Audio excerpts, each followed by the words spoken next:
엄마, 이게 뭐야? 아들님, 잠깐만요. 싫다면서 왜 마지막에 이걸 남겨서. 구독과 좋아요, 그리고 따뜻한 댓글 부탁드립니다.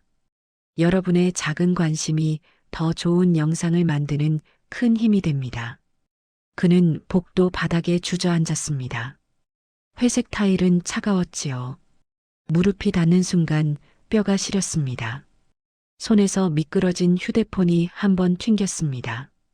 작은 소리가 복도를 갈랐습니다. 그 소리는 이상하게도 크게 울렸지요. 화면은 꺼지지 않았습니다. 깨진 유리 사이로 빛이 새어나왔습니다. 그 빛 한가운데 문장이 있었습니다. 짜장면이 싫다고 하셨어. 그는 그 줄을 읽고 다시 읽었습니다. 눈이 글자를 삼키지 못했습니다. 사람들은 장례식장에서 슬픔을 배웁니다. 하지만 그는 그날 다른 것을 배웠지요. 사람은 슬픔보다 먼저 멈출 수 있다는 것, 숨을 쉬는 법을 잊을 수 있다는 것. 그는 혀끝에 낯선 쇠맛을 느꼈습니다. 입안을 꾹 다물었는데도 그랬습니다. 복도 끝에서 누군가 문을 닫았습니다. 바람이 한 번 들어왔습니다. 향 냄새가 얇게 퍼졌다가 사라졌지요. 그는 그 냄새가 늘 싫었습니다. 그런데 그날은 냄새가 아니라 문장이 싫었습니다. 아니, 싫다라는 말 자체가 싫었습니다. 그는 어머니가 짜장면을 싫어한다고 믿었습니다. 그 믿음은 오래된 습관이었습니다. 어릴 적부터 그랬지요. 시장 바닥에 앉아 허기를 달래던 날도, 비 오는 저녁에 동네 분식집 앞을 지나던 날도, 어머니는 늘 같은 말을 했습니다.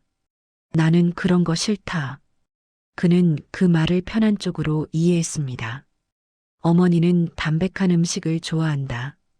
어머니는 느끼한 것을 못 먹는다. 어머니는 단무지도 싫어한다. 그는 그렇게 정리해 두었습니다. 정리해 두면 죄책감이 줄어드니까요. 좋아하는 것을 못 사준 기억이 덜 아프니까요. 그는 장례 절차도 정리하듯 해치웠습니다. 연락해야 할 사람을 정리했습니다. 꽃 이름을 정리했습니다. 상복 치수를 정리했습니다. 조문객 명단을 정리했습니다. 그리고 마지막으로 어머니의 물건을 정리하려 했지요. 그게 아들의 역할이라고 생각했습니다. 하지만 휴대폰은 정리되지 않았습니다. 휴대폰은 살아있는 사람처럼 남아 있었습니다. 손바닥만 한 기계가 어머니를 대신해 숨을 쉬는 듯 했습니다. 그는 잠금 화면을 푸는 손가락이 떨리는 걸 보았습니다. 그 떨림이 추위 때문인지 두려움 때문인지 알 수 없었지요. 검색창은 예상보다 가까웠습니다. 그는 무심코 최근 기록을 눌렀습니다. 짧은 단어들이 줄을 섰습니다. 병원 예약, 약 부작용, 교통카드 잔액. 그는 그런 것들을 보며 고개를 끄덕였지요. 역시 어머니는 끝까지 혼자 처리했구나. 그런데 마지막 줄에서 그의 목이 굳었습니다. 단어가 아니라 문장이었기 때문입니다. 누군가는 누군가의 말을 그대로 옮겨 적어둔 듯 했습니다. 짜장면이 싫다고 하셨어. 그 문장에는 주어가 없었습니다. 그런데도 그는 누가 말했는지 알았습니다. 그 문장은 그의 목소리였습니다. 그는 눈을 감았다가 떴습니다. 다시 보면 달라질 줄 알았지요. 장례식장 복도에서 사람은 그런 기대를 합니다. 현실이 잠깐 다른 데로 가주기를 말입니다. 하지만 글자는 그대로 있었습니다. 그는 그 자리에서 고개를 떨구었습니다. 그는 어머니에게 짜장면을 권한 적이 있었습니다. 몇 번이나 그랬지요. 대답은 늘 같았습니다. 나는 싫다. 그는 그 말을 듣고 바로 수긍했습니다. 그리고 그 다음부터는 묻지 않았습니다. 묻지 않는 것이 배려라고 착각했지요. 그는 바닥에 앉아 휴대폰을 주었습니다. 엄지손가락으로 화면을 살짝 문질렀습니다. 유리 조각이 미세하게 걸렸습니다. 피가 나지 않을 만큼만 아팠습니다. 그 아픔이 오히려 그를 붙잡았습니다. 울지 않기 위해 그는 아픔을 붙들었지요. 그는 화면 캡처를 눌렀습니다. 자신도 모르게 그랬습니다. 증거처럼 남겨야 할 것 같았습니다. 무엇을 증명하려는지도 모르면서 말입니다. 그는 캡처된 사진을 열어 다시 확인했습니다. 문장 끝에 마침표가 없었습니다. 그것이 더 무서웠습니다. 마치 이야기가 끝나지 않았다는 뜻 같았지요. 빈소 안에서는 누군가 국화향을 갈아 끼우고 있었습니다. 조문객이 남긴 종이컵을 치우는 소리도 났습니다. 누군가의 발소리가 조심스레 지나갔습니다. 그런 소리들 사이에서 그의 심장은 혼자 크게 뛰었습니다. 그는 손바닥으로 가슴을 눌렀습니다. 그래도 심장은 제멋대로였지요. 그는 왜 어머니가 마지막에 이 문장을 검색했는지 알 수 없었습니다. 검색은 보통 답을 찾기 위해 합니다. 그 문장에는 답이 없었습니다. 오히려 질문이었습니다. 그는 자신이 어머니에게 남긴 한마디를 어머니가 되돌려 묻는 것 같다고 느꼈습니다. 내가 정말 싫어하는 줄 알았니? 정말 그게 끝이니? 그는 그런 말이 들리는 듯 했습니다. 그는 겨우 일어섰습니다. 무릎에 묻은 먼지를 털지도 못했습니다. 손은 여전히 떨렸습니다. 그는 휴대폰을 쥔 손을 주머니에 넣었습니다. 그렇게 하면 문장도 함께 숨겨질 줄 알았지요. 하지만 문장은 주머니 속에서도 빛났습니다. 그는 복도 끝 유리문을 바라보았습니다. 밖은 어둑했습니다. 주차장 가로등이 젖은 아스팔트에 번졌습니다. 초겨울 공기가 유리문 너머로 보였습니다. 그는 그 공기 속으로 나가야 한다고 생각했습니다. 여기서 숨을 쉬면 더 무너질 것 같았으니까요. 그는 빈소 문 앞에서 한 번 멈췄습니다. 손잡이에 손을 얹었다가 떼었습니다. 들어가면 어머니 얼굴을 봐야 합니다. 그러면 다시는 밖으로 못 나갈 것 같았습니다. 그는 뒷걸음질 치듯 복도를 걸었습니다. 조문객과 눈이 마주치면 고개를 숙였습니다. 누가 위로의 말을 건넬까 두려웠지요. 위로는 지금 그에게 칼처럼 들어올 테니까요. 그는 엘리베이터 앞에서 휴대폰을 꺼냈습니다. 다시 검색창을 눌렀습니다. 어머니가 했던 것처럼 그도 무언가를 찾아야 했습니다. 하지만 그는 아무것도 입력하지 못했습니다. 손가락이 멈춘 채로 허공을 긁었습니다. 그는 그제야 알았습니다. 자신이 찾으려는 것은 짜장면이 아니라 어머니의 마음이라는 것을 말이지요. 그리고 그는 아직 몰랐을 것입니다. 그 한 줄이 골목 끝 한 가게로 그를 끌고 갈 줄을 말이지요. 아드님, 바깥은 춥습니다. 뒤에서 목소리가 닿았는데도 그는 고개를 돌리지 않았습니다. 문턱을 넘는 순간 공기가 확 달라졌지요. 실내의 따뜻한 공기와 달리 바깥 공기는 얇고 차가웠습니다. 목젖이 먼저 쩍 갈라지는 느낌이 들었습니다. 그는 숨을 들이마시려다 한 번 멈칫했습니다. 한 호흡을 크게 쉬면 가슴속에 눌러둔 것들이 같이 솟구칠 것 같았으니까요. 현관 옆 계단참으로 몸을 밀어 넣었습니다. 사람들이 오가는 길목에서 한 발만 비켜서면 세상은 금세 조용해집니다. 조용해지면 생각이 들러붙고 생각이 들러붙으면 그 문장이 다시 떠오릅니다. 짜장면이 싫다고 하셨어. 주머니 속에서 휴대폰이 아주 미세하게 진동하는 것 같았습니다. 실제로 울린 건 아니었습니다. 그저 거기 있다는 사실이 손바닥을 근지르게 했지요. 그는 결국 꺼내 들었습니다. 손끝이 떨려 화면이 기울었습니다. 유리의 금이 조명에 반짝였습니다. 그 반짝임이 꼭 칼날처럼 보였습니다. 그는 잠금 화면을 풀기 전에 한 번 더 손바닥을 허벅지에 문질렀습니다. 땀이 나지도 않았는데도 그러했습니다. 손이 미끄러우면 그 문장이 또 어디로 튈 것 같았지요. 화면을 켜자 아까 캡처한 사진이 먼저 떠올랐습니다. 그는 사진을 바로 닫지 못했습니다. 눈이 자꾸 마지막 줄로 돌아갔습니다. 마침표 하나 없는 문장, 끝나지 않은 말. 그는 화면을 아래로 내렸습니다. 최근 검색어 목록이 다시 줄을 섰습니다. 병원, 약, 예약, 잔액. 그럴듯한 단어들이 어머니의 하루를 흉내냈습니다. 그런데 마지막 줄만은 흉내가 아니라 누군가의 목소리를 그대로 가져다 붙인 것 같았습니다. 싫다면서 왜? 그 말이 입 밖으로 나올 때 그의 목소리는 바람에 깎인 듯 얇았습니다. 그는 자신이 누구에게 묻는지도 몰랐습니다. 어머니에게 묻는 건지, 자신에게 묻는 건지, 아니면 저 문장을 검색한 사람에게 묻는 건지. 검색창을 누르면 보통 빈칸이 나옵니다. 빈칸은 편합니다. 무엇이든 넣을 수 있으니까요. 하지만 그날 빈칸은 무서웠습니다. 무엇을 넣든 어머니에게 닿을 수 없다는 걸 이미 알고 있었으니까요. 그는 대신 다른 곳을 열었습니다. 통화 기록, 메시지, 사진, 메모. 손가락이 화면을 넘길 때마다 작은 파도처럼 정보가 밀려왔다 빠졌습니다. 그는 그런 파도를 늘 멀리서만 봤습니다. 어머니가 살아있을 때도 어머니의 생활은 늘 그분이 알아서 하는 것으로 치부했지요. 지금 와서 그 파도 속에 들어가려니 발이 붙지 않는 모래처럼 마음이 자꾸 미끄러졌습니다.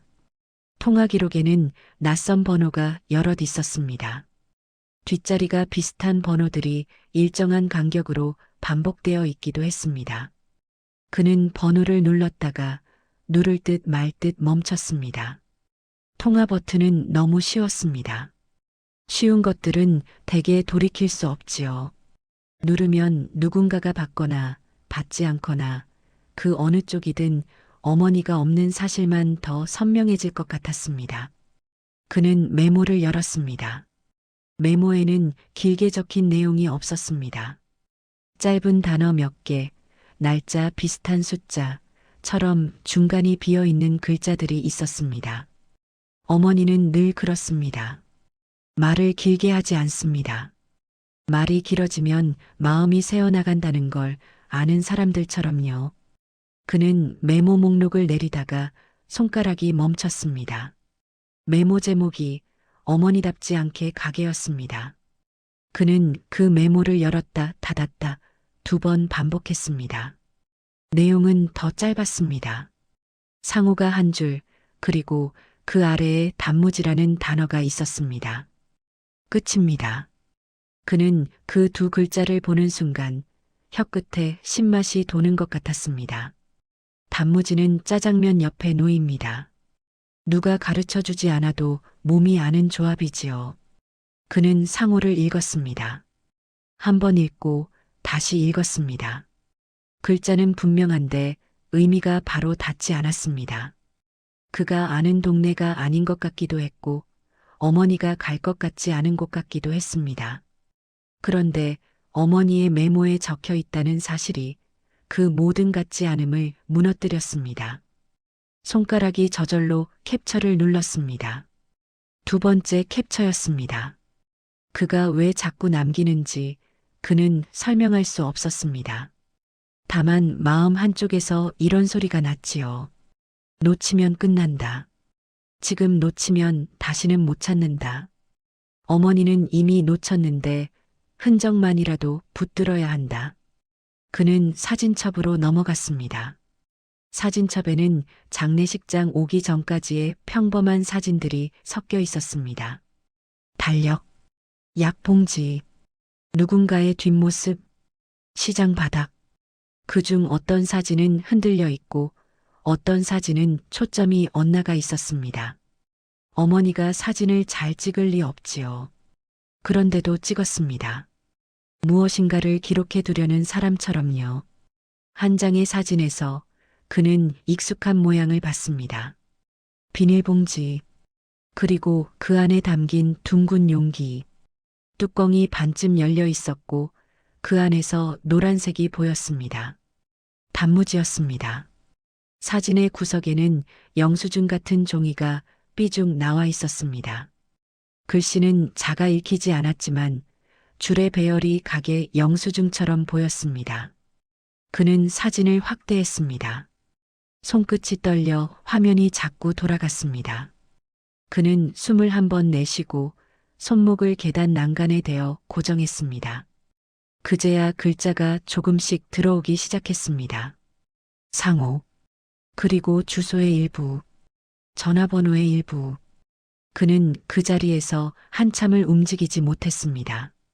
움직이면 화면이 흔들리고 화면이 흔들리면 글자가 또 사라질 것 같았습니다. 그래서 그는 가장 원초적인 방법을 택했습니다. 사진을 다시 캡처했습니다. 확대된 화면을 그대로. 세 번째 캡처였습니다. 캡처된 사진을 확인하는 순간 그의 목 안쪽에서 작게 소리가 났습니다.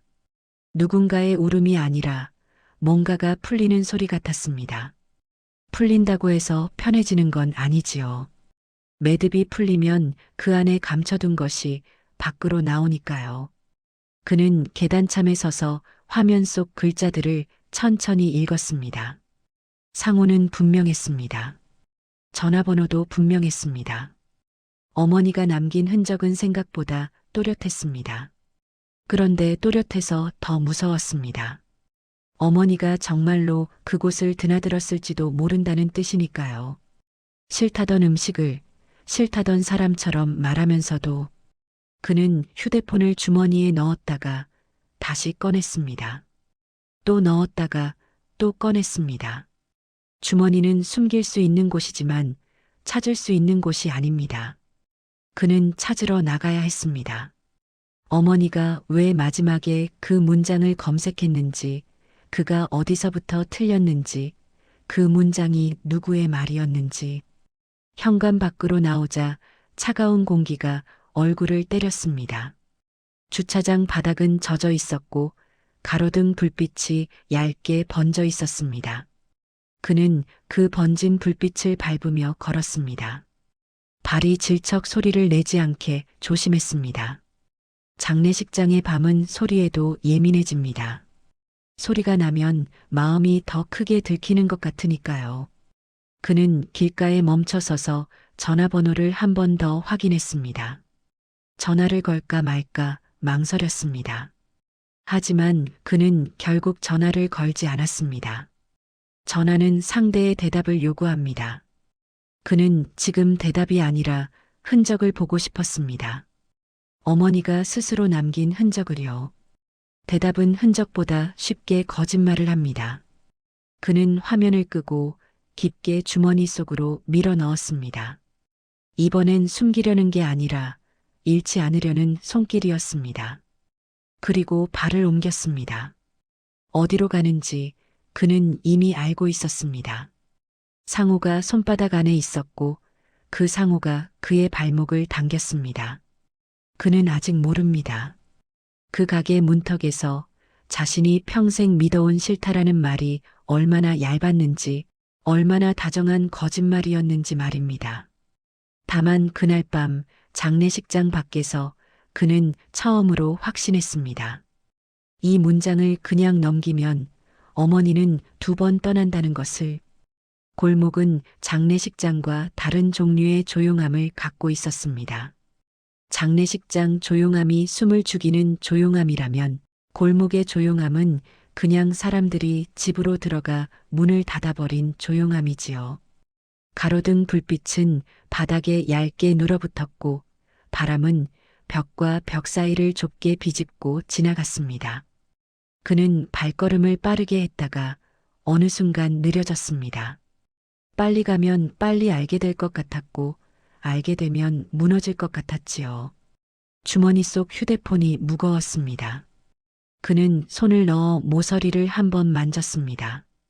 캡처한 상호, 전화번호, 영수증 사진, 어머니의 메모.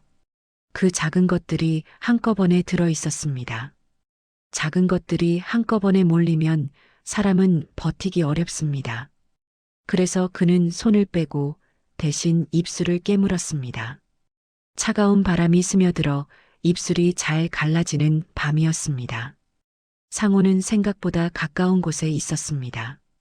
그가 늘 다니던 길에서 한 블록만 꺾으면 되는 자리였지요. 엄마가 여기까지 왔다고? 라는 생각이 제일 먼저 들었습니다. 어머니의 발이 그 골목으로 들어오는 모습이 떠오르지 않았습니다.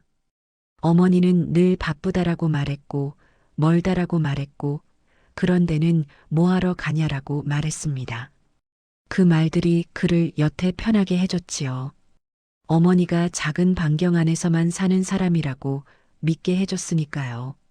그런데 가게 간판은 너무도 뻔하게 한글로 박혀 있었습니다. 낡은 붉은 글씨, 반점, 간판 아래 전등 하나가 꺼질 듯 말 듯 흔들렸습니다. 바람이 닿을 때마다 빛이 한 번씩 떨렸습니다. 그 떨림이 꼭 그의 손끝 같았습니다. 문 앞에는 작은 메뉴판이 붙어 있었습니다. 짜장면, 짬뽕, 우동, 탕수육. 그는 메뉴판을 보며 이상하게 목이 말랐습니다. 침이 마르는 게 아니라 모간이 꺼져내리는 느낌이었지요. 사람이 오래 참으면 목이 마르지요. 그는 무엇을 참아왔을까요? 어머니가 싫다던 것들을 더 묻지 않은 시간들. 어머니가 괜찮다던 말을 그대로 믿은 시간들. 그런 것들이 목 안에서 한꺼번에 말라붙었습니다. 문을 열기 전에 그는 한 번 숨을 고르고 손잡이를 잡았습니다. 손잡이는 따뜻했습니다. 누군가 방금 만졌던 것처럼요. 손잡이의 온도가 이상하게도 그를 주저하게 만들었습니다. 장례식장 바닥은 차갑고 이 문손잡이는 따뜻했습니다. 그 대비가 사람 마음을 갈라놓습니다. 밖에서 들어오는 사람과 안에서 살아가는 사람의 차이처럼요. 딸랑. 문 위에 종이 울렸습니다. 딸랑 소리는 작았는데 가게 안이 자가 소리가 크게 퍼졌습니다. 그 소리와 함께 볶은 기름 냄새가 확 밀려왔습니다. 단무지의 신맛도 뒤따랐습니다. 그는 순간 눈을 찡그렸습니다. 싫어서가 아니라 너무 오랜만에 생활 냄새를 맡아서였습니다. 장례식장에는 생활 냄새가 없습니다. 거기에는 떠나는 냄새만 있지요. 가게 안은 예상보다 밝지 않았습니다. 형광등이 하나 켜져 있었고 벽에는 오래된 달력과 코팅된 메뉴판이 붙어 있었습니다. 테이블은 4개, 손님은 없었습니다. 주방 쪽에서 물 끓는 소리와 프라이팬이 바닥을 긁는 소리가 들렸습니다. 그 소리들이 묘하게 안정적이었습니다. 그는 그 안정이 미웠습니다. 세상은 이렇게 아무렇지 않게 돌아가는데 왜 자기만 멈춰 서 있는가? 어서 오세요. 뒤돌아보지 않고 나온 인사가 아니었습니다.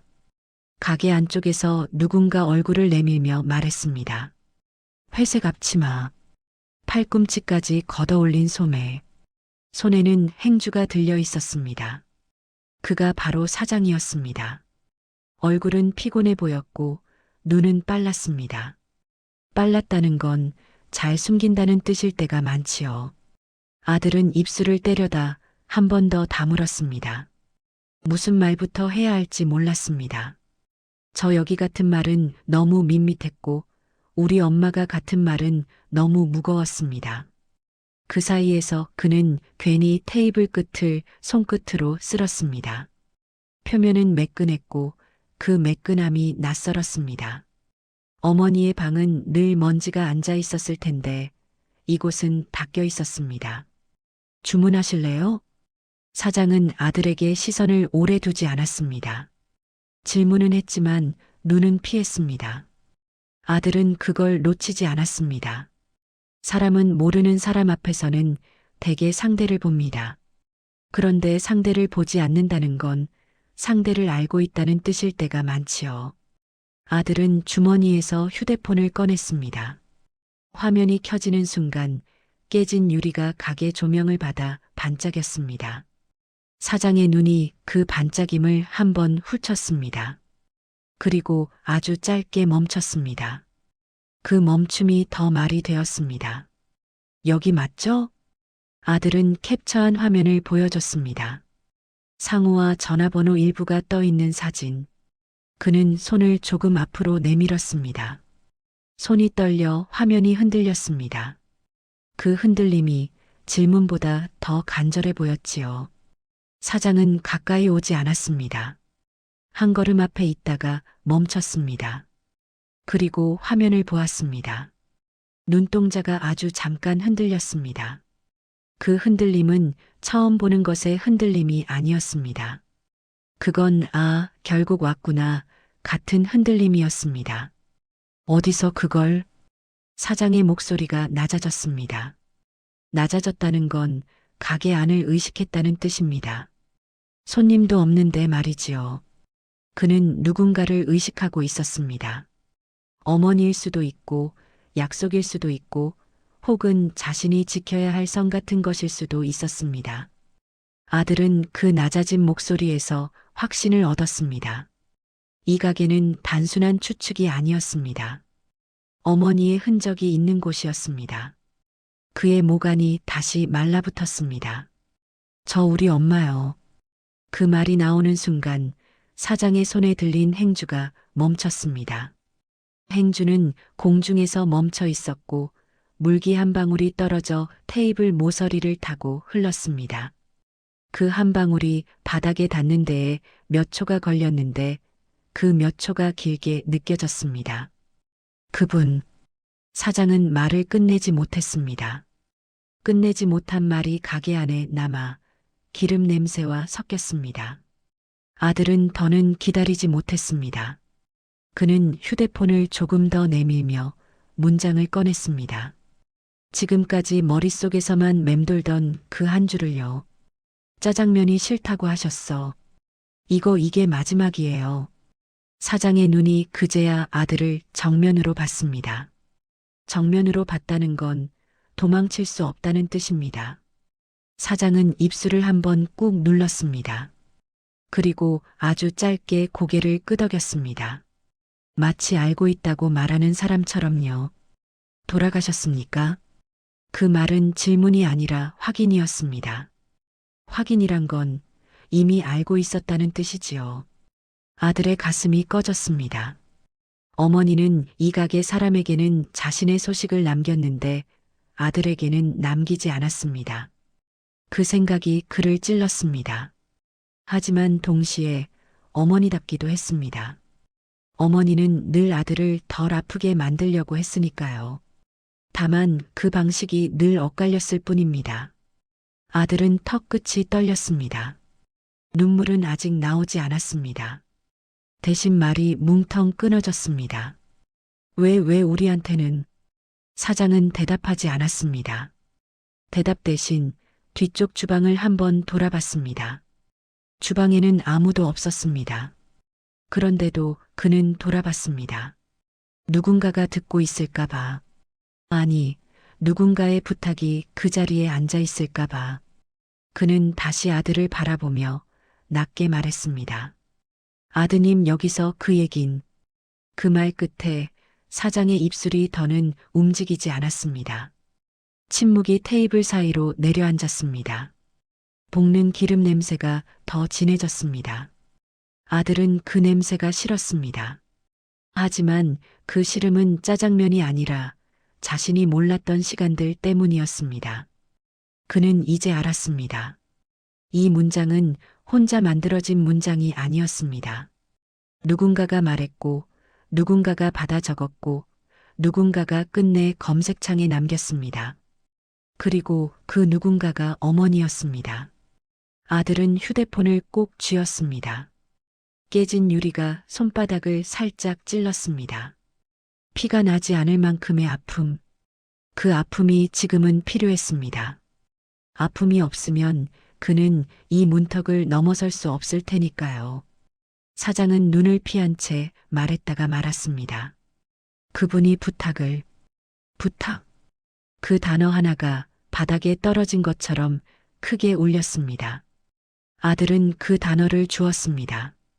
그리고 마음속으로 다음 말을 만들었습니다. 부탁이 있다면 이유가 있다. 이유가 있다면 진짜 뜻이 있다. 그날 밤 그는 짜장면이 아니라 부탁을 따라가고 있었습니다. 그는 가게 문을 나서자마자 한동안 서 있었습니다. 문 위에 종이 딸랑 울렸고 그 소리가 뒤통수에 붙어 따라오는 것 같았습니다.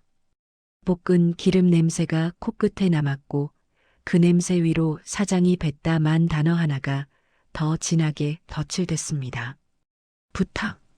사람이 어떤 말을 붙잡을 때는 그 말이 진실이라서가 아닙니다. 그 말이 진실로 가는 문고리처럼 느껴질 때 붙잡는 것이지요. 그는 그 문고리를 쥔 손을 놓치지 않으려 주머니 속 휴대폰을 꽉 쥐었습니다. 깨진 유리가 살짝 찔렀습니다. 피가 나지 않을 만큼의 아픔. 그 아픔이 오히려 길을 잡아줬습니다. 어머니 방으로 가야 한다. 그는 스스로에게 그렇게 말한 적이 없었습니다. 하지만 발이 먼저 움직였습니다. 골목을 빠져나오고 큰 길로 접어들고 버스 정류장을 지나며도 그는 전화 한 통을 하지 않았습니다. 지금은 누구의 목소리도 듣고 싶지 않았습니다. 들으면 흔들릴 것 같았거든요. 흔들리면 오늘 밤 여기까지 온 이유가 사라질 것 같았습니다. 어머니 방은 낮은 곳에 있었습니다. 반지하 특유의 계단이 있었고 계단 위에는 누군가 급히 털어놓은 먼지가 얇게 쌓여 있었습니다. 낡은 우편함엔 전단지가 구겨져 있었습니다. 그는 그 전단지를 손끝으로 밀어 올렸습니다. 종이가 바삭하게 울었습니다. 그 소리가 참 이상했습니다. 마치 여기 사람 있었다 하고 말하는 듯 해서요. 현관문 앞에서 그는 열쇠를 꺼냈습니다. 열쇠는 지갑 안쪽 칸에 오래 들어 있었는데 그는 그걸 한 번도 쓸 일이 없을 거라 믿었습니다. 믿는다는 말이 참 편하지요. 편한 믿음은 되게 늦게 깨집니다. 그는 열쇠를 꽂는 손이 떨려 한 번 헛돌렸습니다. 금속이 문에 긁히는 소리가 났고 그 소리에 가슴이 덜컥 내려앉았습니다. 누가 들을까봐가 아니라 어머니가 들을 것 같아서였지요. 철컥. 문이 열리자 방의 공기가 먼저 얼굴을 때렸습니다. 차갑고 눅눅하고 오래 닫혀있던 냄새. 거기에 아주 희미하게 음식 냄새가 섞여 있었습니다. 막 끓인 국 냄새도 막 지은 밥 냄새도 아닌 배달 용기의 뚜껑을 열었을 때 잠깐 올라왔다 사라지는 그런 냄새였습니다.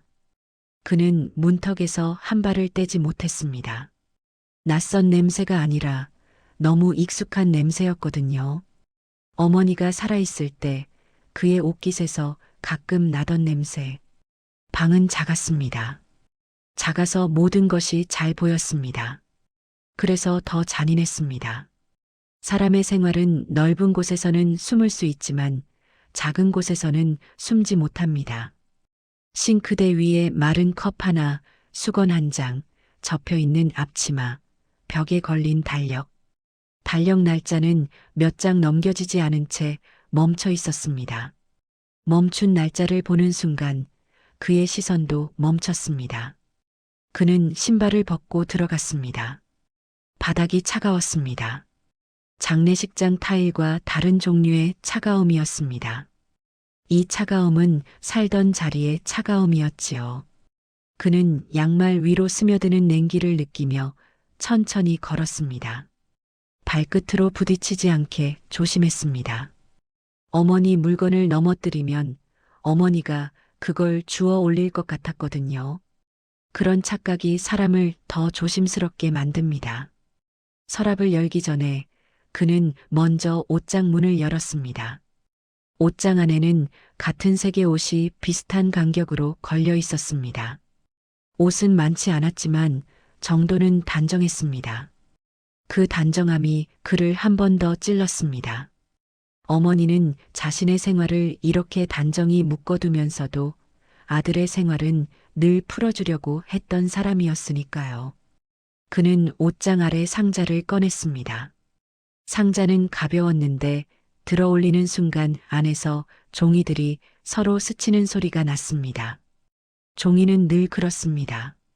사람의 비밀을 제일 잘 품으면서도 가장 쉽게 소리를 내지요. 그는 상자를 바닥에 내려놓고 손바닥으로 뚜껑을 한번 눌렀습니다. 마음이 먼저 열리지 않게 뚜껑부터 눌러놓는 사람의 습관 같은 동작이었습니다. 뚜껑을 열자 봉투가 여러 개 나왔습니다. 은행 봉투 같은 것도 있었고, 약 봉투도 있었고, 누렇게 바랜 작은 봉투도 있었습니다. 그리고 그 사이에 영수증들이 얇은 다발로 묶여 있었습니다. 고무줄이 사가 끊어져 있어 손만 대도 툭 풀어졌습니다. 영수증은 놀랄 만큼 많았습니다. 그는 한 장을 펼쳤습니다. 글자는 작았지만 상호는 선명했습니다. 반점. 그 순간 방 안의 공기가 조금 더 차갑게 느껴졌습니다. 그 상호가 방 안에 들어온 순간 어머니가 다시 돌아온 것처럼 느껴졌기 때문입니다. 그는 영수증을 한 장 더 펼쳤습니다. 또 반점. 다음 장도. 또 날짜가 촘촘했습니다. 멀쩡한 한 달이 아니라 같은 주에 2번, 어떤 주는 3번도 있었습니다. 그는 무심코 날짜를 속으로 읽었습니다. 그 날짜들은 이상하게도 그의 기억과 겹쳤습니다. 이번 달은 좀 힘들다던 날, 감기 기운이 있다던 날, 밥 먹었냐며 먼저 전화하던 날, 어머니는 늘 자신 얘기를 줄이고 아들 얘기만 길게 물었습니다. 그랬던 날들이 영수증 위에서 다시 나타났습니다. 이 종이들이 어머니의 진짜 하루였던 겁니다. 그는 상자를 더 뒤졌습니다. 그런데 영수증만 있지 않았습니다. 투명한 작은 플라스틱 통이 여러 개 겹쳐 있었습니다. 뚜껑엔 누렇게 스친 자국이 있었고 통 안쪽에는 잘 씻어도 남는 신맛의 흔적이 보였습니다. 단무지 통이었습니다. 그는 그 통을 손에 들고 한참 바라봤습니다. 어머니는 단무지를 싫어한다고 했습니다. 그는 그 말을 믿었습니다. 그런데 여기에 통이 이렇게 많습니다. 싫어하는 사람이 이렇게 모아둘 리가 있습니까? 모은 게 아니라 버리지 못한 겁니다. 버리지 못했다는 건 계속 있었다는 뜻이지요. 싱크대 아래를 열자 일회용 젓가락이 묶음째 나왔습니다. 거기에도 상호가 찍힌 작은 스티커가 붙어 있었습니다. 한글로 찍힌 가게 이름. 그는 그 스티커를 손톱으로 살짝 들어 올렸습니다. 접착제가 늘어나며 얇게 소리를 냈습니다. 그 소리가 마치 여기서 먹었다라고 말하는 것 같았습니다. 그는 마침내 침대 옆 작은 서랍을 열었습니다. 서랍 안에는 메모지 뭉치가 있었고 그중 몇 장은 접혀 있었습니다. 그는 제일 위에 접힌 종이를 조심스럽게 폈습니다. 종이는 얇았고 글씨는 힘이 없었습니다. 그런데 문장은 이상하게도 또렷했습니다. 내 건 빼고. 그는 그 짧은 문장을 보는 순간 목이 막혔습니다. 어머니가 말로 남긴 적은 거의 없던 문장이었기 때문입니다. 내 건 빼고는 부탁입니다. 어머니가 누군가에게 했던 부탁. 그런데 그 부탁은 늘 아들에게 향해 있던 부탁과 비슷했습니다. 너 먹어. 너 먼저. 나는 괜찮다. 어머니는 늘 자기 몫을 빼는 방식으로 사랑을 했습니다. 그 사랑은 늘 조용했지요. 조용해서 아들은 자주 못 들었습니다. 그는 메모지를 뒤로 넘겼습니다. 그 아래에는 숫자가 적힌 종이가 하나 더 있었습니다. 전화번호, 뒤에 작은 동그라미, 그리고 옆에 저녁이라는 단어. 어머니는 누군가에게 전화를 걸고 저녁을 정하고 그리고 자신의 몫을 빼달라고 적어두었습니다. 그 모든 것이 이 작은 방에서 벌어졌습니다. 아들은 이 방에 온 적이 거의 없었습니다. 그러니 몰랐지요. 모르는 걸로 편해졌고 편해진 만큼 어머니는 더 혼자 해냈습니다. 그는 바닥에 주저앉았습니다. 이번엔 장례식장 타일이 아니라 어머니 방의 차가운 장판 위였습니다. 무릎이 아팠고 그 아픔은 현실적이었습니다. 그는 영수증 다발을 무릎 위에 올려놓고 하나씩 펼쳤습니다. 종이가 손가락 사이에서 바스락거렸습니다. 바스락 소리 사이로 어머니 목소리가 들리는 것 같았습니다. 나는 싫다. 그 말은 이제 다른 뜻으로 들렸습니다. 싫다는 말이 아니라 남기겠다는 말. 남긴다는 말이 아니라 숨기겠다는 말.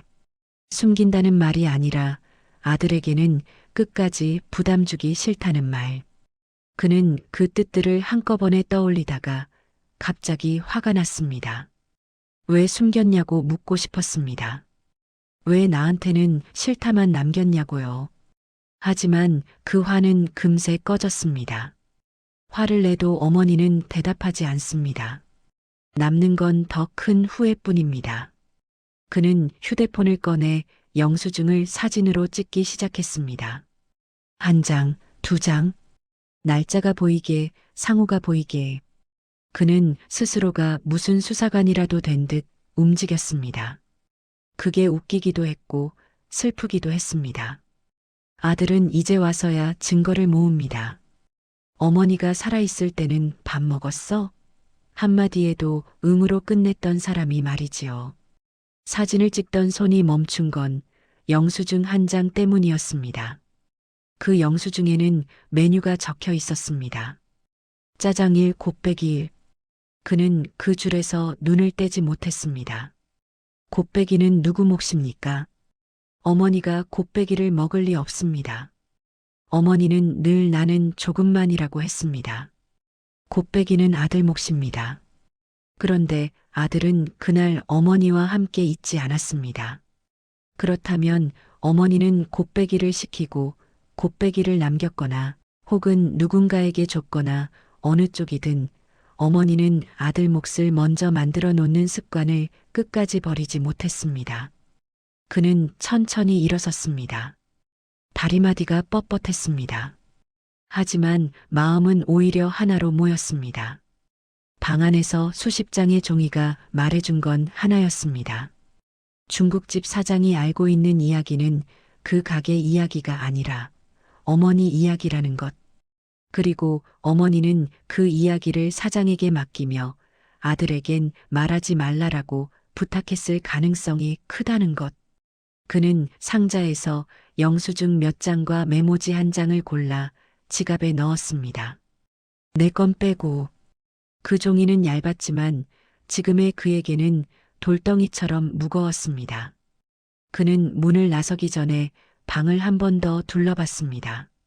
달력, 커, 앞치마, 그리고 단무지통. 모든 것이 너무 조용했습니다.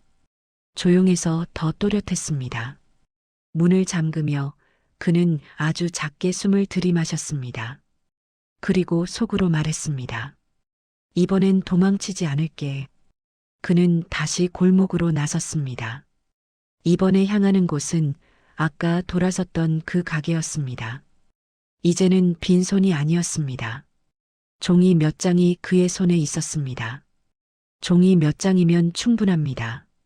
누군가의 침묵을 흔들기에는요. 사장님. 그는 문을 열자마자 말을 던졌습니다. 딸랑 종이 울렸고 가게 안의 기름 냄새가 또 한 번 코끝을 밀었습니다. 방금 전에도 맡고 나온 냄새인데 다시 맡으니 더 진했습니다. 사람 마음이란 게 그렇지요.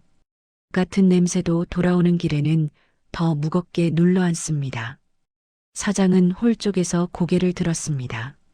손엔 여전히 행주가 들려 있었습니다. 행주는 젖어 있었고 젖은 천이 손가락에 달라붙어 있는 모양이었습니다. 그 젖음이 사장의 마음처럼 보였습니다. 쉽게 마르지 않는 것, 쉽게 덜어낼 수 없는 것. 아드님, 사장은 한 걸음도 앞으로 오지 않았습니다. 어제처럼, 아니 오늘 밤처럼 한 걸음 앞에서 멈춰 섰습니다. 그 멈춤에는 이유가 있었습니다. 다가오면 말해야 하니까요. 다가오지 않으면 말하지 않아도 될 것 같으니까요. 아들은 주머니에서 종이를 꺼냈습니다.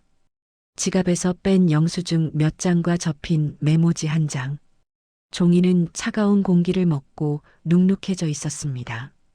손끝에 닿는 감촉이 축축했습니다. 사람 눈물도 종이에 닿으면 이렇겠지요. 그는 울지 않았지만 종이는 이미 울고 있었습니다. 여기. 그는 테이블 위에 영수증을 펼쳤습니다. 한 장, 두 장, 세 장. 상호가 찍힌 부분을 일부러 위로 올려놓았습니다. 반점, 날짜, 시간, 반복되는 잉크. 사장은 그걸 보는 순간 눈꺼풀이 아주 짧게 내려갔다 올라왔습니다. 그 짧음이 모든 걸 말했습니다. 처음 보는 게 아니다. 이게 어머니 방에서 나왔습니다. 아들은 우리 엄마라고 말하지 않았습니다. 입안에서 그 말이 걸렸기 때문입니다. 우리라는 말이 너무 늦게 붙는 느낌. 살아있을 때는 우리라고 부르지 못했는데 떠난 뒤에야 붙이는 우리가 부끄럽지요. 그래서 그는 그냥 어머니라고 했습니다. 더 공손해 보이는 말인데 사실은 더 멀어 보이는 말입니다. 사장은 행주를 한번 접었습니다. 접는다고 젖음이 사라지는 건 아닙니다. 젖음은 그저 다른 모양으로 남을 뿐이지요. 사장은 영수증에서 눈을 떼지 못했습니다. 떼면 더 큰 것이 튀어나올까봐 두려운 사람처럼요. 아드님, 그걸 왜냐고요? 아들의 목소리가 한 칸 올라갔습니다. 올라간다고 해서 고함은 아니었습니다. 다만 숨이 얕아지며 소리가 조금 날카로워졌지요. 그의 목구멍은 오늘 밤 계속 말라 있었습니다. 말라 있는 목에서 나오는 말은 더 딱딱합니다. 저도 그게 궁금해서요. 엄마가 아니, 어머니가 싫다던 짜장면을 이렇게. 아들은 영수증 묶음을 손끝으로 톡톡 쳤습니다. 종이가 얇게 떨렸습니다.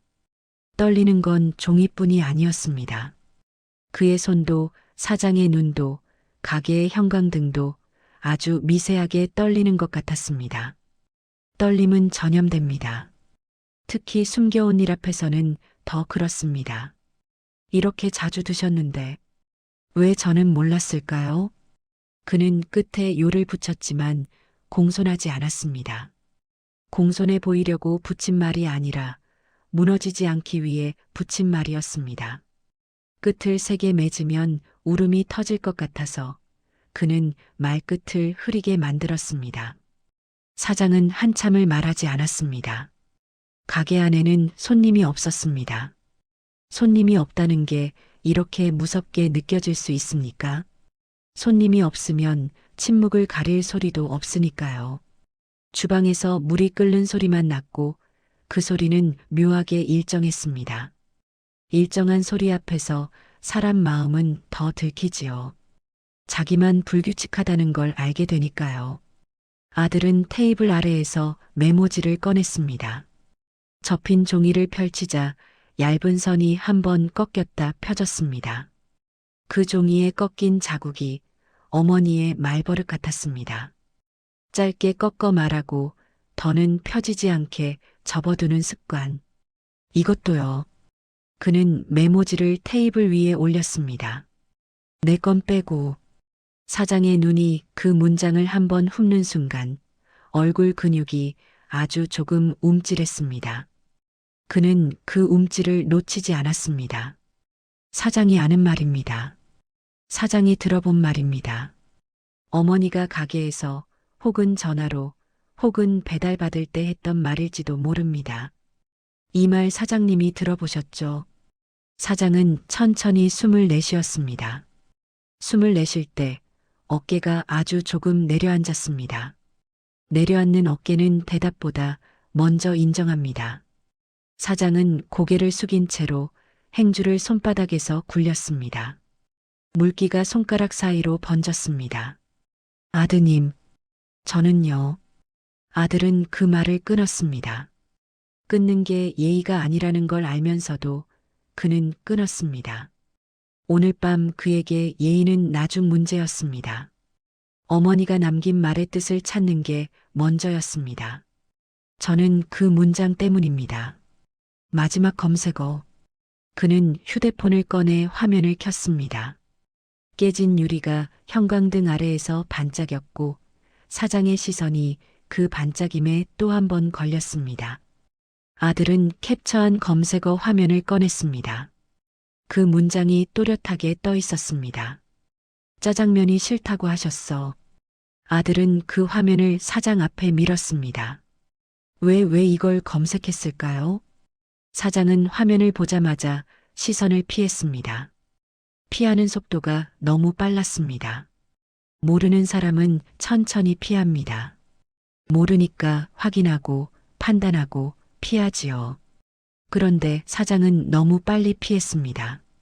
아는 사람만이 그럴 수 있습니다. 아는 사람은 확인할 필요가 없으니까요. 피하면 됩니다. 피하면 덜 아프니까요. 그분이 사장은 입술을 꾹 눌렀습니다. 그 입술 사이로 많은 말이 끓고 있는 것 같았습니다. 끓는 물처럼 올라왔다가 다시 눌리고 눌린다고 해서 사라지는 건 아닙니다. 오히려 더 뜨거워지지요. 아들은 사장의 침묵을 참지 못했습니다. 그는 영수증 중 하나를 집어들고 날짜를 가리켰습니다. 이날이요. 제가 어머니한테 전화했던 날입니다. 그는 기억을 억지로 꺼내왔습니다. 장례식장 밖 계단참에서 영수증 날짜를 읽으며 떠오른 기억. 감기 기운 있다던 날, 밥 먹었다던 날. 어머니는 늘 그렇게 말했습니다. 밥 먹었다. 괜찮다. 싫다. 짧은 말들로 자기 삶을 접어두었습니다. 저는 밥 먹었다는 말만 믿고 끊었어요. 그는 손바닥을 테이블 위에 올려놓았습니다. 손바닥이 떨렸습니다. 떨림이 커지면 울음이 나올까봐 그는 손바닥에 힘을 줬습니다. 힘을 주면 떨림이 줄어듭니다. 대신 손바닥이 아파지지요. 그는 아픈 쪽을 택했습니다. 그런데 이 영수증은 여기서 짜장을 시켰다고 말하네요. 사장은 그제야 입을 열려다 다시 닫았습니다. 입이 열리는 순간 말이 쏟아질까봐 두려운 사람처럼 그는 행주를 내려놓고 카운터 쪽으로 눈을 돌렸습니다. 카운터 아래 서랍. 무엇인가 들어있는 자리. 그 자리를 보는 눈은 물건을 보는 눈이 아니었습니다. 약속을 보는 눈이었습니다. 아들은 그 시선을 따라갔습니다. 거기 뭐가 있습니까? 사장이 대답하지 않자 아들은 한 걸음 다가갔습니다. 그 한 걸음이 가게 안을 흔들었습니다.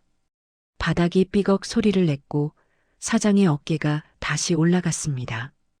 올라간 어깨는 다시 경계입니다. 아드님, 사장이 낮게 말했습니다. 낮은 목소리에는 부탁이 섞여 있었습니다. 방금 전까지는 숨기려는 침묵이었는데 이제는 막아야 하는 침묵이었습니다. 여기서 더하면 뭐요? 아들은 너무 낮게 웃을 뻔했습니다. 웃음이 아니라 숨이 새는 소리였지요. 어머니가 살아나옵니까? 그 말이 튀어나온 순간 아들은 스스로도 놀랐습니다. 그는 그 말을 하지 않으려 했습니다. 어머니를 입에 올리면 바로 무너질 것 같았거든요. 그런데 입은 마음보다 먼저 솔직해집니다. 피곤한 밤에는 더 그렇습니다.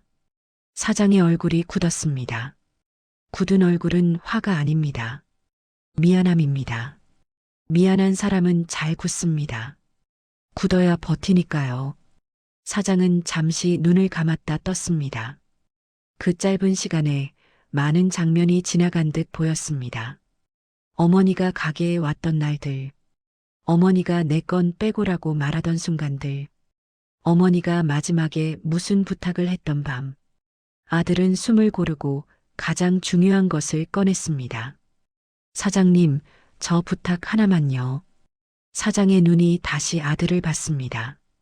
이번에는 피하지 않았습니다. 피하지 않는다는 건 마음이 조금 꺾였다는 뜻입니다. 그 부탁이 뭔지 제발 말해주세요. 아들은 테이블 위에 메모지를 손끝으로 밀었습니다. 내 건 빼고. 그 얇은 종이가 사장 쪽으로 천천히 미끄러져 갔습니다. 종이는 소리를 내지 않았지만 그 움직임은 소리보다 컸습니다. 마치 말 대신 종이가 말하는 것 같았습니다. 이제 그만 숨겨라. 사장은 그 종이를 바라보다가 카운터 아래를 한 번 더 봤습니다. 그리고 결국 아주 천천히 몸을 돌렸습니다. 서랍 손잡이에 손이 닿았습니다. 손이 닿았는데도 바로 열지 못했습니다. 손잡이를 잡은 채로 멈춘 시간이 길었습니다. 그 멈춤 속에 약속이 있었습니다. 누군가와 한 약속은 물건처럼 쉽게 꺼낼 수 없습니다. 아들은 그 멈춤을 기다렸습니다. 기다리면서도 마음 한쪽이 떨렸습니다. 지금 서랍이 열리면 그 안에서 나올 건 종이 한 장이 아니라 자신이 평생 몰랐던 어머니의 얼굴일 것 같았거든요. 사장은 끝내 서랍을 조금 열었습니다. 아주 조금. 종이 모서리가 보였습니다. 장부인지 전표인지 오래된 메모인지 그것만으로도 공기가 달라졌습니다. 기름 냄새 사이로 종이 냄새가 섞였습니다. 종이는 오래되면 특유의 냄새가 납니다. 그 냄새는 대개 숨겨둔 시간의 냄새입니다. 사장은 낮게 말했습니다. 그분이 마지막에 그러셨습니다. 아들은 숨을 들이마셨습니다. 사장이 다음 말을 하려다 멈추는 걸 그는 알아챘습니다. 멈추는 건 아직 끝이 아니라는 뜻입니다. 아직 문이 다 열리지 않았다는 뜻이지요. 그는 한 번 더 조용히 못을 박았습니다. 지금 아니면 저는 영영 못 듣습니다. 사장의 손이 서랍 안쪽 종이를 만졌습니다. 그리고 그 순간 가게 안의 형광등이 짧게 깜빡였습니다.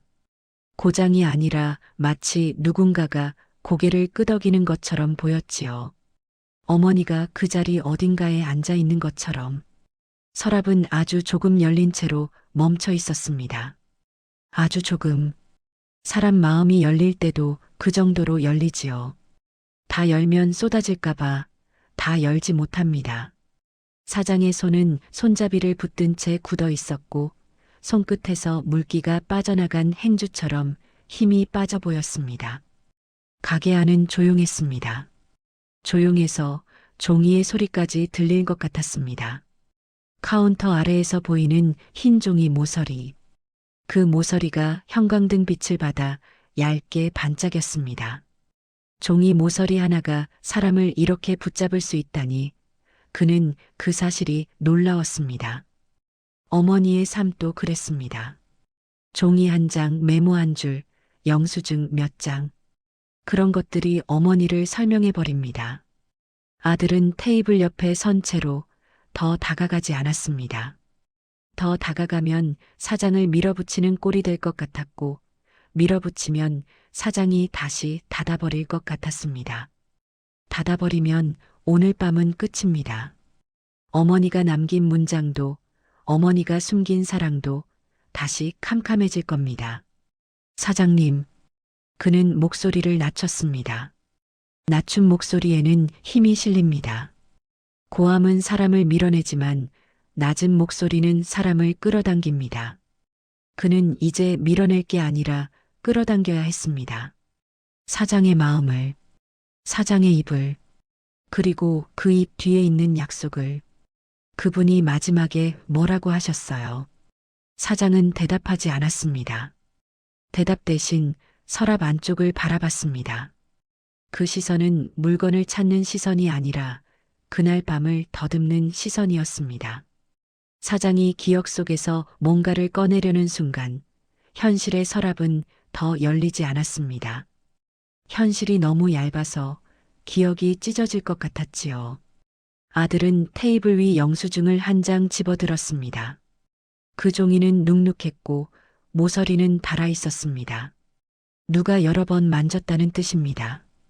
어머니가 만졌을 수도 있고 어머니 방을 정리하던 그의 손이 또 닳게 했을 수도 있습니다. 종이는 이렇게 사람 손을 기억합니다. 이거요. 그는 영수증을 카운터 쪽으로 살짝 들어 올렸습니다. 반점이라는 상호가 보이게, 날짜가 보이게, 메뉴가 보이게. 사장은 그 종이를 보지 않으려는 듯 고개를 더 숙였습니다. 그런데도 눈은 종이 쪽으로 갈 수밖에 없었습니다. 사람은 거짓말을 할 수 있어도 시선은 거짓말을 잘 못합니다. 그날도 여기서 드셨죠. 사장은 마른 침을 삼켰습니다. 목울대가 한번 울렁였습니다.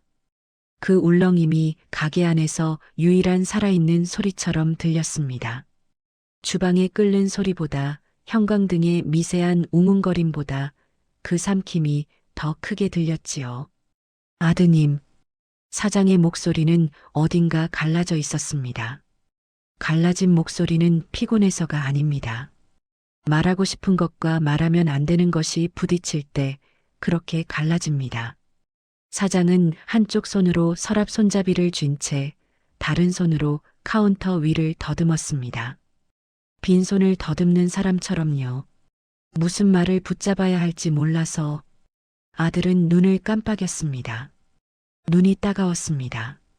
피곤해서도 잠을 못 자서도 공기가 건조해서도 그랬겠지요. 그러나 더 큰 이유가 있었을 겁니다. 눈이 따가우면 눈물을 핑계로 삼을 수 있으니까요. 그는 아직 울고 싶지 않았습니다. 울면 여기서 끝날까 봐요. 그 문장. 사장이 마침내 입을 열었습니다. 그 두 글자, 그 문장이 나오자 가게 공기가 순간 멎는 듯 했습니다. 기름 냄새마저 멈춰선 느낌. 사람은 어떤 단어가 나오면 그 단어를 중심으로 세상을 다시 짭니다. 그는 문장이라는 단어 하나로 어머니를 다시 세우고 있었습니다. 짜장면이 싫다고 하셨어. 사장이 그 문장을 그대로 따라 읽는 순간 아들은 속이 뒤집히는 느낌을 받았습니다. 그 문장은 휴대폰 화면 속에만 있는 줄 알았습니다. 그런데 지금은 사람 입에서 나옵니다. 누군가가 실제로 들었다는 뜻입니다. 누군가가 실제로 말했고, 누군가가 실제로 받아 적었고, 누군가가 실제로 그걸 검색창에 남겼다는 뜻이지요. 그분이 그날, 사장은 말끝을 삼켰습니다. 삼키는 모습이 마치 뜨거운 걸 삼킨 것처럼 보였습니다. 아들은 그 뜨거움을 기다렸습니다. 뜨거움이 목을 타고 내려가면 결국 밖으로 나오게 마련이니까요. 그날이 언제요? 아들은 더 이상 돌아가지 않았습니다. 돌아가면 사장이 숨을 틈을 얻습니다. 숨을 틈을 얻으면 침묵이 다시 이깁니다. 그는 아주 단단하게 물었습니다. 단단하게 묻는다고 해서 잔인한 게 아닙니다. 잔인한 건 늘 침묵 쪽이었지요. 사장은 고개를 들지 않은 채로 손끝을 서랍 안쪽으로 넣었습니다. 흰 종이들이 살짝 들썩였습니다. 종이끼리 스치는 소리가 났습니다. 그 소리가 어머니 방에서 들리던 소리와 똑같았습니다. 종이는 어디서나 같은 소리를 냅니다. 숨겨둔 시간이 비슷하기 때문이겠지요. 장례식장 오시기 전날이었습니다. 사장의 말이 떨어지자 아들의 손이 움찔했습니다. 전날, 어머니가 아직 살아있던 밤, 아들은 그날을 떠올렸습니다. 그는 어머니에게 전화하지 않았습니다. 내일 가자고 미뤘을 수도 있고 바쁘다고 넘겼을 수도 있습니다. 중요한 건 하나입니다. 그는 그날 어머니와 함께 있지 않았습니다. 그 빈자리를 이 가게가 채웠습니다. 그분이 여기서. 사장은 말하다가 잠깐 멈추고 아주 낮게 덧붙였습니다. 두 그릇을 시키셨습니다. 아들은 숨이 막혔습니다. 두 그릇. 어머니 혼자라면 한 그릇도 많을 텐데 두 그릇이라니. 그 말은 곧장 한 사람을 떠올리게 합니다. 아들. 어머니는 늘 아들의 몫을 먼저 만들었습니다. 그 습관을 끝까지 들고 갔습니다. 곱빼기 하나는. 아들은 그 다음 말을 하지 못했습니다. 목이 잠겼습니다. 그는 그 말이 어떤 말인지 이미 알고 있었습니다. 어머니가 혼자 곱빼기를 시킬 리 없습니다. 곱빼기는 누군가의 몫입니다. 사장은 그 누군가를 말하기 싫어했습니다. 말하면 약속이 깨지니까요. 사장은 서랍 안쪽에서 종이 한 장을 꺼내려다가 손이 떨렸습니다. 떨림은 힘을 풀게 만듭니다. 종이는 손가락 끝에서 미끄러졌습니다. 그리고 아주 작게 툭 하고 떨어졌습니다. 종이 한 장이 카운터 아래에서 바닥으로 내려앉는 소리는 생각보다 컸습니다. 바닥은 오래된 장판이었는데도 소리는 맑게 났습니다. 아들은 그 소리가 심장 안쪽을 두드리는 것 같았습니다. 사장이 숨을 들이마셨고 아들도 같이 들이마셨습니다. 두 사람의 숨이 순간 같은 박자를 탔습니다. 같은 박자는 같은 진실 앞에 있다는 뜻입니다. 바닥에 떨어진 종이는 전표처럼 보였습니다. 얇고 하얗고 가장자리에 날짜가 찍혀 있을 법한 종이. 사장은 몸을 굽히려다 멈췄습니다. 멈췄다는 건 죽지 못한다는 뜻입니다. 죽는 순간 보여야 하니까요. 보여야 하면 말해야 하니까요.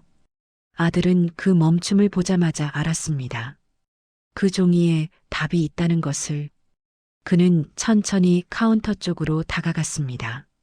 사장이 아드님하고 부르려 했지만 입이 열리지 않았습니다. 입이 열리지 않는 건 마음이 이미 반쯤 꺾였다는 뜻입니다. 아들은 몸을 굽혔습니다. 바닥에서 종이를 집어들었을 때 종이는 차가웠습니다. 차가운 종이가 손바닥에 닿는 순간 그는 어머니 손을 만지는 것 같았습니다. 손이 차가운 어머니, 마지막 날의 어머니. 그는 종이를 뒤집어 보았습니다. 문구가 바로 눈에 들어올 정도로 또렷했습니다. 글씨는 사장의 필체였을 수도 있고 인쇄였을 수도 있습니다. 그러나 중요한 건 내용이었습니다. 내용은 늘 사람을 찌릅니다. 그는 아직 소리내어 읽지 않았습니다. 하지만 눈으로 읽는 순간 가슴이 내려앉았습니다. 그는 종이를 쥔 손을 조금 더 꽉 움켜쥐었습니다. 종이가 구겨졌습니다. 구겨지는 소리가 났고 그 소리에 사장이 몸을 움찔했습니다. 아들은 천천히 고개를 들었습니다. 사장을 바라봤습니다. 이제는 묻지 않아도 됐습니다. 종이가 이미 말하고 있었으니까요. 사장님, 그는 아주 낮게 그러나 또렷하게 말했습니다. 이거 제가 맞죠? 종이는 손바닥에서 이상하게도 무거웠습니다. A사 한 장도 아닌 작은 전표였는데 무게는 종이의 무게가 아니었습니다. 누군가가 끝까지 들고 가려던 말의 무게였지요. 아들은 전표를 펴려고 손가락을 움직였습니다. 종이는 한 번 접혀 있었고 접힌 자국이 짙었습니다. 접힌 자국은 숨겼다라는 흔적입니다. 숨긴 것일수록 접힌 자국이 깊습니다. 그는 천천히 폈습니다. 종이에서 오래된 기름 냄새가 났습니다. 종이에 묻은 건 기름만이 아니었을 겁니다. 그 밤의 온기, 그 밤의 망설임, 그 밤의 부탁이 함께 배어 있었겠지요. 전표의 글자는 한글로 또렷했습니다. 날짜, 시간, 상호, 그리고 메뉴, 짜장일, 짜장 곱빼기일. 아들의 눈이 거기서 멈췄습니다. 두 줄이 서로를 밀어내듯 붙어 있었습니다. 그는 곱빼기라는 단어를 몇 초 동안 읽지 못했습니다. 곱빼기는 늘 젊은 사람의 단어라고 생각했기 때문입니다. 어머니가 곱빼기를 시켰다는 사실이 아니라 어머니가 곱빼기를 누군가에게 시켰다는 사실이 그의 목을 조였습니다. 전표 아래에는 사장의 필기처럼 보이는 글씨가 있었습니다. 인쇄된 글자와 달리 필기는 약간 삐뚤었습니다. 글씨가 삐뚤다는 건 손이 떨렸다는 뜻입니다. 손이 떨린다는 건 마음이 흔들렸다는 뜻입니다. 마음이 흔들렸다는 건 그날 밤이 평범하지 않았다는 뜻이지요. 그 필기에는 이렇게 적혀 있었습니다. 아드님 것만, 본인은 한 입만, 단무지 넉넉히. 아들은 숨을 들이마시다 멈췄습니다. 폐에 공기가 들어오지 않았습니다. 숨이 멈추면 사람은 순간 아주 선명해집니다. 눈앞에 글자 하나가 칼처럼 또렷해지고 손바닥의 종이 촉감이 살처럼 느껴집니다. 그는 전표를 더 꽉 쥐었습니다. 종이가 구겨졌습니다. 종이가 아파하는 소리가 났습니다. 그러나 그보다 더 아픈 건 그 글씨였습니다. 아드님 것만. 그는 사장을 쳐다봤습니다. 사장은 이미 고개를 숙이고 있었습니다. 고개를 숙인 사람은 잘못을 인정한 사람처럼 보입니다. 하지만 사장은 잘못을 한 게 아니었습니다. 사장은 약속을 지킨 겁니다. 어머니의 약속을. 다만 그 약속이 아들을 늦게 울게 만들었지요. 이게 아들의 목소리가 나오다 꺾였습니다. 말을 잇기 위해 그는 혀끝을 깨물었습니다. 쓴맛이 났습니다. 그 쓴맛이 그를 붙잡아줬습니다. 아니면 그는 바로 주저앉아 버렸을 겁니다. 이게 저라고요. 사장은 대답 대신 아주 작게 고개를 끄덕였습니다. 그 끄덕임은 사장의 것이면서도 어머니의 것 같았습니다. 어머니가 아들의 등을 토닥이며 고개를 끄덕이던 밤들이 떠올랐습니다. 응, 너 몫이야. 응, 너 먹어. 응, 나는 괜찮아. 어머니의 끄덕임은 늘 아들을 살리려는 끄덕임이었지요. 아들은 전표 아래쪽을 더 내려 읽었습니다. 마지막 줄에 작은 메모가 하나 더 있었습니다. 이건 사장의 글씨가 아니라 어머니의 글씨 같았습니다. 글씨는 더 가늘었고 힘이 없었습니다. 그래도 문장은 분명했습니다. 그 애가 짜장면 싫다고 했던 말 내가 틀렸나 봐요. 검색해봐도 마음이 안 놓여요. 그는 눈이 휘둥그레졌습니다. 전표 위에 검색이라는 단어가 있었습니다.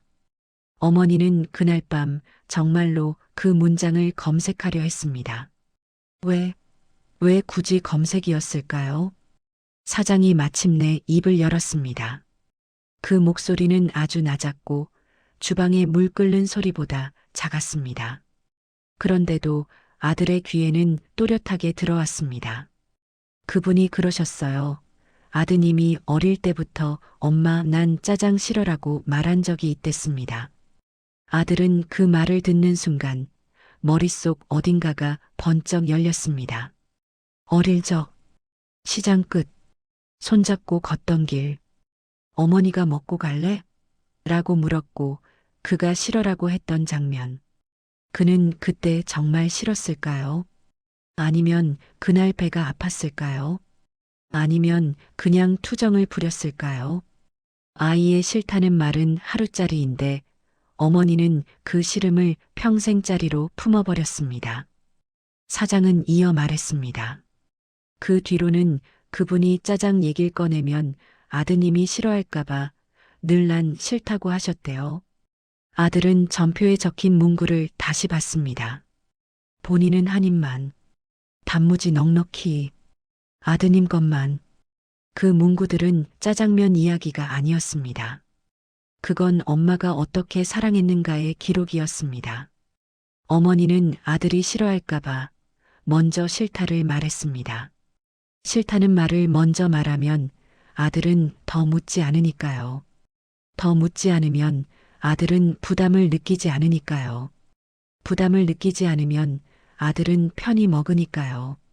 어머니는 그렇게 계산했습니다. 사랑을 계산한 게 아니라 아들의 마음을 덜 아프게 만들 방법을 계산했지요. 그런데 마지막엔 흔들린 겁니다. 아들이 어릴 때 툭 내뱉은 싫어가 정말 싫어였는지, 자신이 평생 숨긴 것이 혹시 아들의 마음을 더 멀어지게 만든 건 아닌지. 그래서 어머니는 검색창에 문장을 남겼습니다.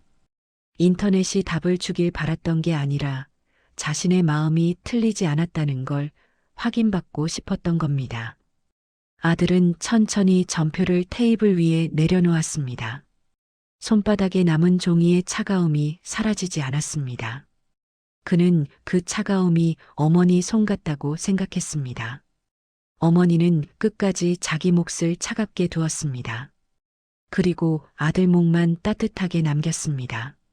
그는 한 발 뒤로 물러서다가 결국 의자에 주저앉았습니다. 이번엔 장례식장도 아니고 어머니 방도 아니고 중국집 의자였습니다. 의자는 플라스틱이라 삐걱 소리가 났습니다. 그 소리가 그를 더 작게 만들었습니다. 그는 얼굴을 들 수가 없었습니다. 사장은 조심스럽게 말을 이었습니다. 그분이 마지막에 부탁을 하나 하셨어요. 아들은 고개를 들지 못한 채 물었습니다. 뭐요? 사장의 목소리가 거의 속삭임이었습니다. 아드님한테 내가 짜장 좋아했다는 말하지 말라고요. 그 말이 끝나자 가게 안이 더 조용해졌습니다. 조용해졌다는 건 이제 숨길 게 없다는 뜻입니다. 아들은 그제야 고개를 들었습니다. 눈가가 뜨거웠습니다. 뜨거움이 올라오면 눈물은 따라옵니다. 그는 따라오는 걸 막지 않았습니다. 막으면 더 늦게 올 테니까요. 왜? 그는 겨우 한 글자를 내뱉었습니다. 왜요? 사장은 잠시 머뭇거리다 아주 짧게 대답했습니다. 아드님이 더 미안해할까 봐요. 그 말은 칼이었습니다. 미안해하지 말라고 숨긴 사랑이 결국 아들을 더 미안하게 만들었습니다. 어머니의 사랑은 늘 그랬습니다. 덜 아프게 하려다 더 아프게 만들고 덜 부담 주려다 더 무거운 걸 남깁니다. 그게 사랑의 아이러니인지 어머니의 운명인지 그는 알 수 없었습니다. 다만 지금 확실한 건 하나였습니다. 그 문장 짜장면이 싫다고 하셨어. 는 어머니가 남긴 마지막 검색어가 아니라 아들에게 남긴 마지막 물음표였다는 것. 아들은 전표를 다시 집어들었습니다. 그리고 휴대폰을 켰습니다. 검색창에 손가락을 올렸습니다. 이번엔 어머니가 아니라 그가 검색해야 했습니다. 무엇을 검색하느냐고요? 그는 자신에게 물었습니다. 엄마가 좋아했던 걸 나는 왜 한 번도 제대로 물어보지 않았을까? 그 질문의 답은 인터넷에 없습니다. 답은 행동에 있습니다. 이제 남은 건 행동뿐입니다. 그는 자리에서 일어섰습니다. 사장이 붙잡지 않았습니다. 붙잡아도 소용이 없다는 걸 알았기 때문입니다. 아들은 전표를 조심히 접어 주머니에 넣었습니다. 그리고 문 쪽으로 걸어갔습니다. 딸랑, 종이 다시 울렸습니다. 이번엔 그 소리가 덜 날카로웠습니다. 가게 문을 나서며 그는 한 번만 아주 낮게 말했습니다. 한 그릇 부탁합니다. 그 말은 주문이면서 사과였습니다. 그리고 어머니에게 보내는 늦은 대답이었습니다. 그는 문을 나서자마자 한동안 밖에 서 있었습니다. 초겨울 바람이 얼굴을 한번 훑고 지나갔습니다. 그 바람에 눈물이 더 쉽게 맺혔습니다.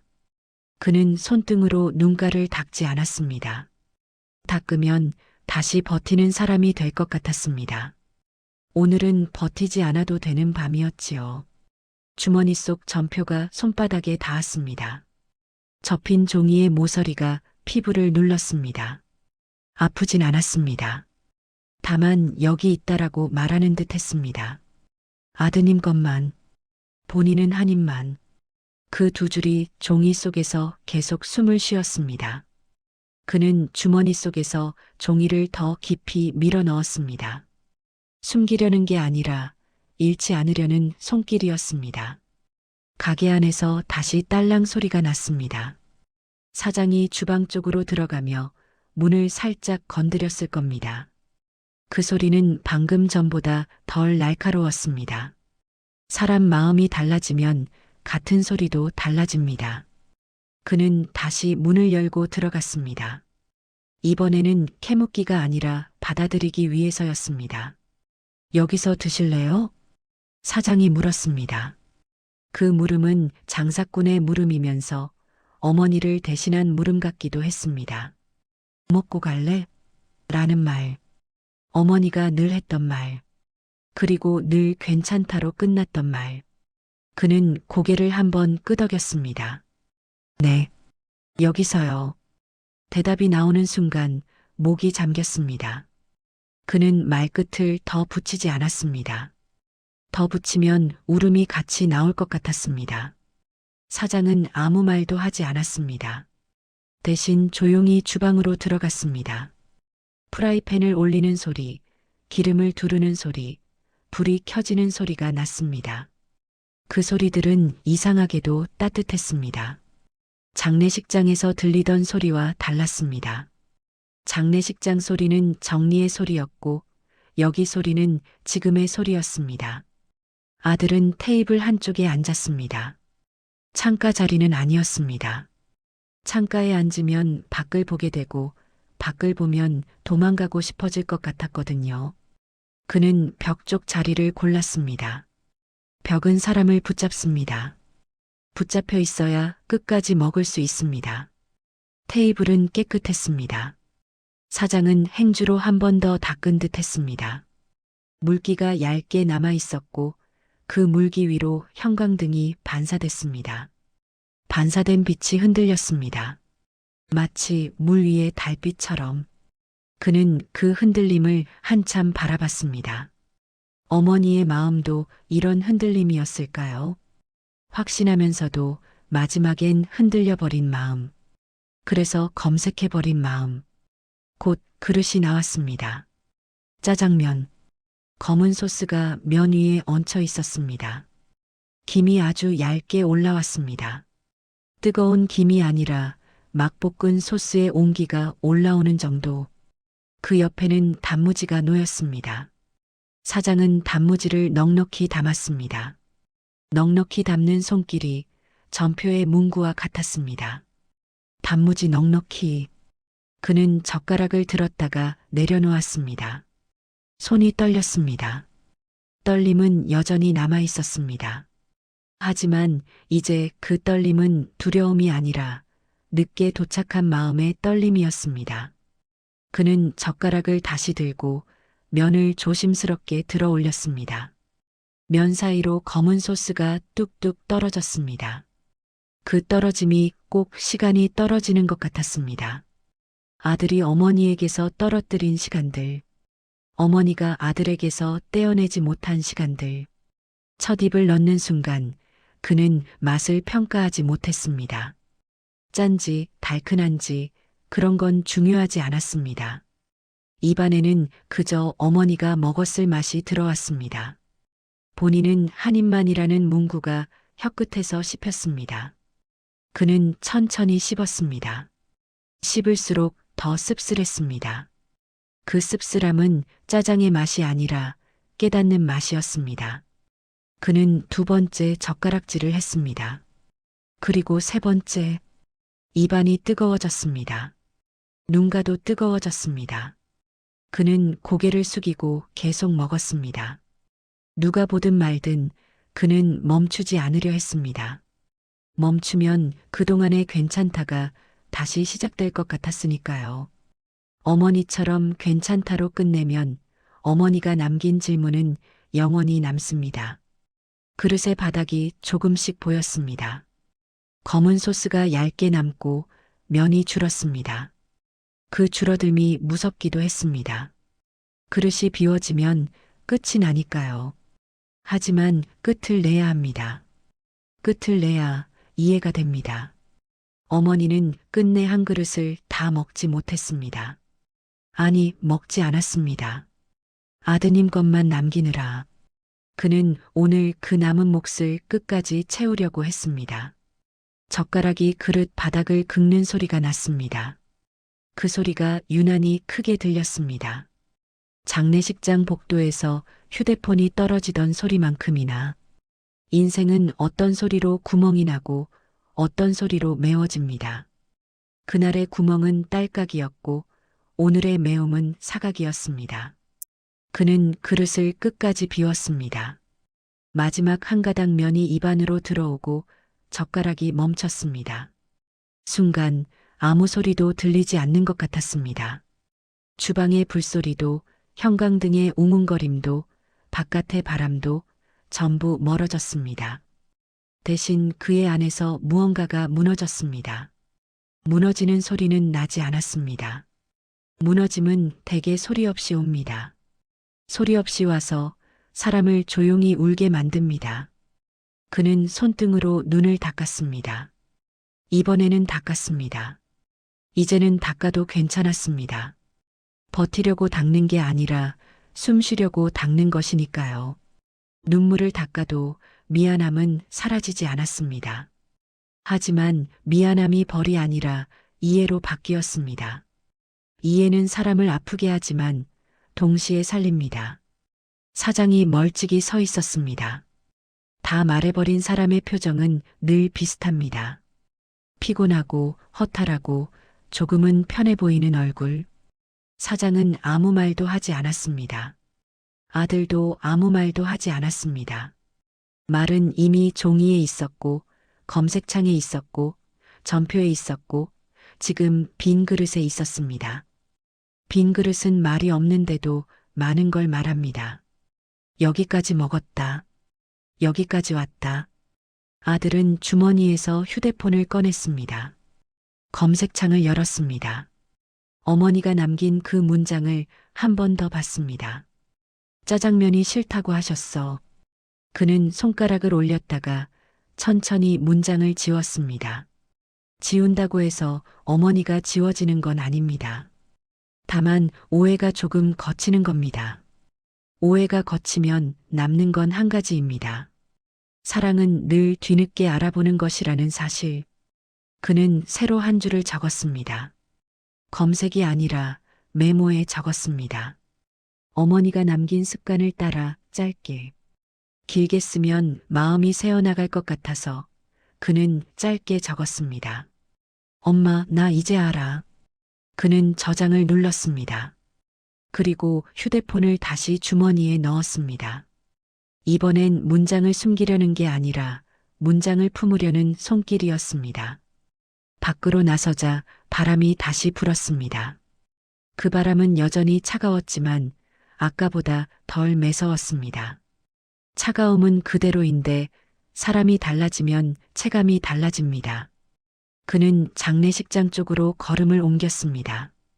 돌아가는 길은 늘 묘합니다. 떠나는 길은 길고 돌아가는 길은 짧습니다. 그는 이제 돌아가야 했습니다. 어머니 곁으로, 빈소로, 그곳에서 다시 울어야 했습니다. 이번엔 오해가 아니라 이해로. 그리고 그날 밤 어머니의 마지막 검색어는 이렇게 바뀌었습니다. 짜장면이 싫다고 하셨어. 그 말이 더는 싫다가 아니라 너 먹어라가 되었습니다.